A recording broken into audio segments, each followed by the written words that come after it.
see the head. ఇదిగో అక్కడ యేసు ప్రభువారి యొక్క ముఖము ఇక్కడ ఉంది. Here you can see the forearms. ఏముంది ఇదిగో చేతులు ఏముంది ఇక్కడ కనిపిస్తూ ఉన్నాయి. ఇదిగో ముఖము ఇక్కడ కనిపిస్తూ ఉంది. These are the forearms. ఇదిగో 4 ఏముంది కనిపిస్తున్న చేతులు కాళ్ళు ఇక్కడ కనిపిస్తూ ఉన్నాయి. These are the hands here. ఇక్కడ హ్యాండ్స్ కనిపిస్తున్నాయి ఇక్కడ. ఓకే ఇగో ఇక్కడ మనకి కనిపిస్తున్నది యేసు ప్రభువారు సిలువ మోస్తూ ఉండేటప్పుడు ఆ వీపుకు ఏమండి ఆయన మోసిన ఏమండి ఆ వీపు మీద ఉండే అచ్చులు మనకు కనిపిస్తున్నాయి. సిలువ అచ్చులు. Now in the Middle Ages in Europe they all painted the Lord with a loincloth, so he was never naked. ఏమండి అయితే ఇది మిడిల్ ఈస్ట్ లోని వారందరూ కూడా యేసు ప్రభువారిని ఒక క్లాత్ కి ఇక్కడ వరకు పట్టుకున్నట్టుగా వాళ్ళు పెయింట్ చేస్తారు. Yes. Here on the shroud, these are the buttocks. He is naked. ఇది ఇక్కడ అంతా కూడా ఏమిటి బట్టలు లేకుండానే అక్కడ ఉన్నది. దిగంబరత్వం అక్కడ కనిపిస్తూ ఉంది. So that అయితే చిత్రకారులు కానీ లేకపోతే సినిమాలో చూపించేవారు కానీ ఈ భాగాన్ని కవర్ చేసి ఒక క్లాత్ అక్కడ ఉన్నట్టుగా మనకి చూపిస్తూ ఉంటుంటారు. కానీ యాక్చువల్గా ఇక్కడ కొంచెం క్లాత్ లేదు. ఇక్కడ ఉండే దానికి ఏమంటే అక్కడ ఉండే అంటే ఇక్కడ ఉండే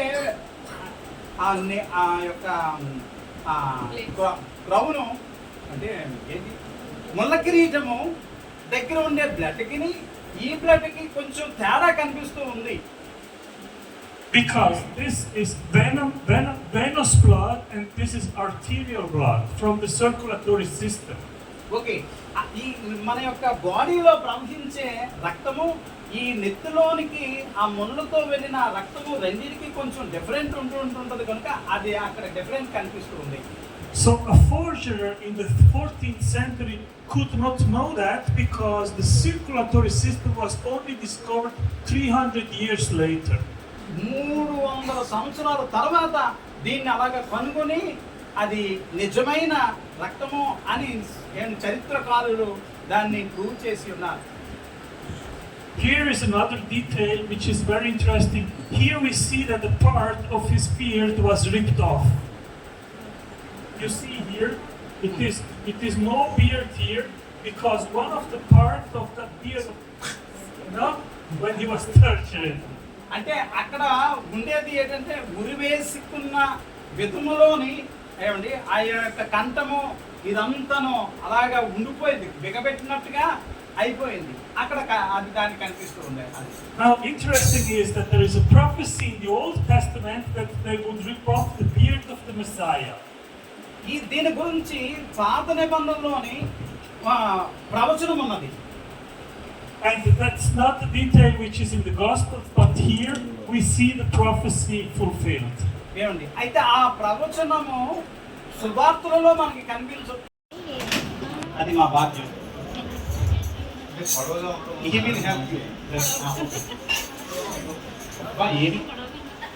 ఆయన పక్కన ఏమి పడతాయి. So you can see that the hands they are here. ఇక్కడ యేసు ప్రభువారి యొక్క చేతులు మనకి కనిపిస్తున్నాయి. Like this. ఇలాగ పట్టుకొని ఉండడం మనకు కనిపిస్తున్నాయి. Yes. Yeah. And here you can see the nail wound. ఇక్కడ ఒక ఏమండి మేకు అక్కడ ఉంది. ఇక్కడ మేకు ఆయన చేతులకి. And here you can see the side with the blood of the side wound. ఏమండి ఇక్కడ గాయము కనిపిస్తుంది సైడ్ ది. యేసు ప్రభువారికి పక్కలోని బల్లెము పుట్టే గాయం ఇక్కడ ఉంది. So it is between the 5th and 6th rib. There is a spear wound here. ఏమండి ఇక్కడ 6, 7 ఎముకల మధ్యలోని ఆ యొక్క పక్కలో బల్లెము పోటు పొడిచారు కదా అది ఇక్కడ మనకు కనిపిస్తుంది. So you can see trickles of blood here. Pardon? You can see blood here. Yeah. ఇక్కడ మనం ఈ రక్తాన్ని మనం చూస్తూ ఉన్నాం యేసు ప్రభువారి యొక్క ఈ చేతులకు. మీకు ఏమి కనిపిస్తుందా? కనిపిస్తుంది. నాకే కనిపించలేదు. So this blood is like coming down the cross here. Okay, ఈ చేతిలో నుంచి ఈ రక్తం ఎలా కిందకి ఎలా కారుతూ ఉంది, చేతిలో నుంచి ఈ రక్తం కిందకి కారుతూ ఉంది. Now the interesting thing about this nail wound here is following, that in the Middle Ages in Europe, they all painted the wound on the palm of the hand. ఏమండి, కొన్ని దేశాల వారు యేసు ప్రభు వారి యొక్క ఆ మేకు కొట్టిన చేతిని ఎలా చూపిస్తారంటే ఈ మధ్యన కొట్టినట్టుగా మనకి చూపిస్తారు, కానీ అక్కడ కాదు కొట్టింది. The problem is that a nail here it would rip off because of the weight of the body. ఇప్పుడు శరీరం అంతా ఈ ఇక్కడ కానీ ఒక మేకు కానీ కొడితే ఆ శరీరం వెయిట్కి ఇలా వచ్చేస్తుంది. కనుక యేసు ప్రభు వారికి కొట్టింది ఈ సెంటర్లో కాదు. But here on the shroud, the nail wound is actually here. ఆ యొక్క మేకు కరెక్ట్గా ఎక్కడ కొట్టారంటే ఈ రెండు బోన్స్ కి మధ్యన. ఇక్కడ యేసు ప్రభు వారి యొక్క చేతులు మనకి కనిపిస్తున్నాయి, Like this? ఇలా పట్టుకొని ఉండడం మనకు కనిపిస్తున్నాయి. Yes. Yeah, And here you can see the nail wound. ఇక్కడ ఒక ఏమండి మేకు అక్కడ ఉంది, ఇక్కడ మేకు ఆయన చేతులకి. And here you can see the side with the blood of the side wound. ఏమండి ఇక్కడ గాయము కనిపిస్తుంది సైడ్ ని. Yes. యేసు ప్రభు వారికి పక్కలోని బల్లెము పొడిచారు కదా, ఆ గాయం ఇక్కడ ఉంది. So it is between the 5th and 6th rib. There is a spear wound here. ఏమండి ఇక్కడ 6-7 ఎముకల మధ్యలోని ఆ యొక్క పక్కలో బల్లెం పోటు పొడిచారు కదా, అది ఇక్కడ మనకు కనిపిస్తూ ఉంది. So you can see trickles of blood here. వాడా? You can see blood here. Yeah, ఇక్కడ మనం ఈ రక్తాన్ని మనం చూస్తూ ఉన్నాం యేసు ప్రభు వారి యొక్క ఈ చేతులకు. మీకు ఏమి కనిపిస్తుందా? నాకే కనిపించట్లేదన్నమాట. So this blood is like coming down on the cross here. Okay, ఈ చేతిలో నుంచి ఈ రక్తం ఎలా కిందకి ఎలా కారుతూ ఉంది, చేతిలో నుంచి ఈ రక్తం కిందకి కారుతూ ఉంది.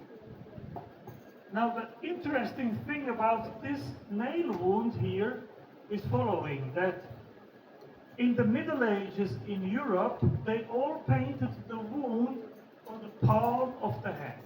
ఏమండి, కొన్ని దేశాల వారు యేసు ప్రభు వారి యొక్క ఆ మేకు కొట్టిన చేతిని ఎలా చూపిస్తారంటే ఈ మధ్యన కొట్టినట్టుగా మనకి చూపిస్తారు, కానీ అక్కడ కాదు కొట్టింది.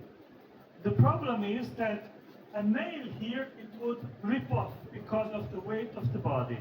ఇప్పుడు శరీరం అంతా ఇక్కడ కానీ ఒక మేకు కానీ కొడితే ఆ శరీరం వెయిట్కి ఇలా వచ్చేస్తుంది.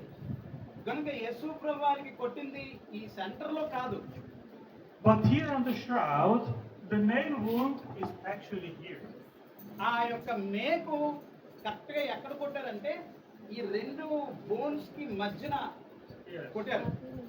Here is a space which is called festo space in the middle of the bones of the hand. ఈ ప్లేస్ లోని ఈ రెండు ఎముకలకు మధ్యలోనే ఆ ఎముక ఆ యొక్క మేకు కొట్టి ఉన్నారు. So at this place it can hold the full body, can hold the weight. ఇప్పుడు అక్కడ ఒక మేకు, ఈ చేతికి ఒక మేకు కొట్టి ఉన్నారు. ఇప్పుడు తన యొక్క మొత్తం శరీరము నిలబడుటకు ఆ మేకలు రెండు అటు ఇటు కొట్టినారు, అది ఇక్కడ మనకి కనిపిస్తూ ఉంది. So you see here two angles of అక్కడ blood. రెండు ప్లేసులు మనకు కనిపిస్తున్నాయి, ఇటు ఒక ప్లేసు అటొక place. That's because on the cross he was in up and down position. Up and down. ఇక్కడ ఇలా కనిపిస్తూ ఉన్నాయి. యేసు ప్రభుని సిలువ వేసినప్పుడు కొంచెం పైకి కిందకి అవుతూ ఉన్నారు ఆయన. Because he had to breath. So in the up position he was breathing, and in the down position exhaling the breath. ఏమండి పైకి ఇలాగా, ఏమండి పైకి ఇలాగా అని ఇలాగ వస్తున్నప్పుడు ఆయన ఊపిరి పీల్చుకుంటూ ఉన్నారు, ఆ బ్లడ్ అలాగ పైకి అవుతూ ఉంది, మళ్ళీ కిందకి ఆయన పైకి కిందకి అలాగ అవుతూ ఉన్నారు, అలాగ ఫిక్స్ అయిపోలేదు. This has scientifically proven to be real blood. ఇది చరిత్రాత్మకముగా టెస్ట్ చేసినప్పుడు సైంటిస్టులు ఏమండి ఇది నిజమైన రక్తము అని సైంటిస్టులు కనుగొన్నారు. యేసు ప్రభు వారు కార్చినది రక్తము, నిజమైన యొక్క రక్తము అని. And it has a particle which is called, ప్రభు వారి యొక్క దేహానికి అవి గుచ్చుకొని ఇలా లాగినట్టుగా అయింది. on the back side, వీపు వీ- ఆ, yeah, Okay, on the back side. on the back side, there are 150 scourge marks. ఏమండి 150 ఏమండి ఆ గీతలు, రక్తపు గీతలు అలాగే రంపంతో కోస్తే శరీరం ఎలాగైపోతుందో అటువంటివి ఏమిటి ముందున 120, వెనకాల 150. So, so the torture instrument from the Romans was called flagrum, and it had 3 strings with lead balls on the strings to scourge. ఏమంటే ఆ యొక్క కొరడ ఏమండి 3 ఏమండి ఇలాగా కొక్కిలాగా పట్టుకొని అలా లాగుతూ ఉన్న ఆ యొక్క రోమా సైనికులు యేసు ప్రభువుని చిత్రహింస చేసినప్పుడు కొరడాలతో కొట్టినప్పుడు ఆయన యొక్క మాంసమును తీసి ఏమండి అంత రక్తము కారింది అక్కడ. So each slash left about 4 to 6 marks on the body. ఏమండి ప్రతి గాయము కూడా ఏమండి 6-7 ఏమండి గాయాలు అయిపోయింది అనమాట. అలా పట్టుకొని